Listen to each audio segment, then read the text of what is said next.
Di momen tahun baru Imlek ini, Rossi mengundang seseorang.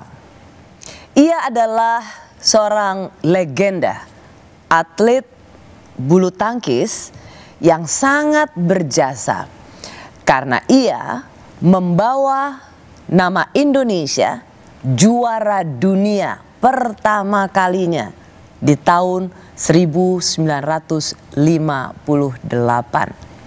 Juara dunia pertama bulu tangkis asal Indonesia. Ia adalah Bapak Tan Yu Hock. Pak Tan, terima kasih sudah di Rossi. Terima kasih juga.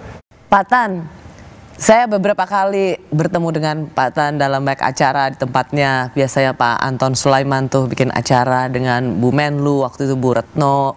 Lalu ada juga Pak Goris, ada Pak Oso. Dan semua langsung tahu bahwa ketika diperkenalkan Pak Tan ini, semua langsung mengatakan, juara dunia, juara dunia. Waktu saya mewawancarai Pak Treng, Menteri Kelautan Perikanan, juga ketika saya bilang saya mau wawancara Pak Tan Yu Hock, dia juga langsung bilang juara dunia. Jadi nama Pak Tan Yu Hock bagi banyak orang yang tentu saja senior citizen atau ya di atas 60 tahun, begitu dengar nama Tan Yu Hock itu adalah langsung bilang juara dunia pertama. Pak Tan, saya ingin sekali lagi memperkenalkan pada penonton Rossi yang mungkin juga banyak yang masih berusia muda, belum lahir pada waktu itu. Pak Tan ini adalah juara dunia bulu tangkis tahun 58 yang pertama kali membawa nama Indonesia mendunia. Betul ya Pak? Bukan saya saja, satu tim. Ya, kalau saya boleh sebut namanya itu ada Pak Ferry Sonnefield, Edi Yusuf, Lipo Jan, Tan King Guan, sama Nyok Kim Bi, 6 orang. Pak Tan sendiri menjadi juara dunia untuk Thomas Cup tahun 58 ya Pak ya? Single tahun waktu 58. Itu Pak ya? Yang pertama kali waktu itu, Indonesia pertama kali menjadi juara dunia itu Pak Tan single untuk di Piala Thomas. Saya merangkap terus single double. Single double. Nah ini fotonya Pak Tan. Wow, Pak Tan yang lagi loncat ya? Betul. Tapi kalau dilihat, saya bangga. Itu ada lambang Garuda, saya lagi loncat. Kalau dilihat kaosnya, lihat tuh, kaos 777. Sepatunya sepatu bata. Sepatu bata. Tapi kita happy semuanya. Pak Tan, bagi banyak orang yang mengenal Pak Tan itu menyebut nama Pak Tan adalah juara dunia pertama. Gimana setiap kali orang menyapa Bapak dengan, atau kalau dikenalkan ini Pak Tan Yu Hock gitu, langsung semua orang ini, juara dunia pertama. Meskipun mungkin tuh generasi banyak sekarang tidak terlalu dikenal. Iya, boleh saya katakan mungkin mereka tidak tahu. Bukan saya saja sebetulnya, itu satu tim. Karena kalau tidak ada teman-teman saya juga nggak mungkin saya menang sendiri kan. Ini tahun berapa nih Pak? Nah ini yang awalnya, ini tahun 58 itu. Masih pakai baling-baling. Ini sudah tidak ada semuanya. Tinggal saya satu. Inilah yang disebut dengan The Magnificent Seven. The Magnificent Seven, right. Dan hanya tinggal Pak Tan sekarang yang masih ada. Betul. Pak Tan umur berapa sekarang Pak? Tahun 2025 ini? Pengennya sih 17 lagi. Tapi sudah 88 baru sih. 88 tahun. Right. Dan Pak Tan, setiap kali saya ketemu Pak Tan, memorinya masih tajam sekali. Mengingat satu persatu kawan pada waktu itu. Dan mengingat peristiwa di tahun 58 saat masih menjadi juara dengan sangat detail. Jadi Bapak ini juara Piala Thomas tahun 58, juara All England tahun 59. Lalu Asian Games tahun 62. Lalu ya mempertahankan Thomas Cup tahun 61 sama 64. Jadi bisa dibilang Bapak hampir pada masa itu juara dalam setiap event. Gak heran Bapak dibilang the giant killer. Saya sih nggak pusing lah mau sebut saya apa, tapi inilah apa yang saya bisa berikan kepada Indonesia itu. Saya bangga sekali.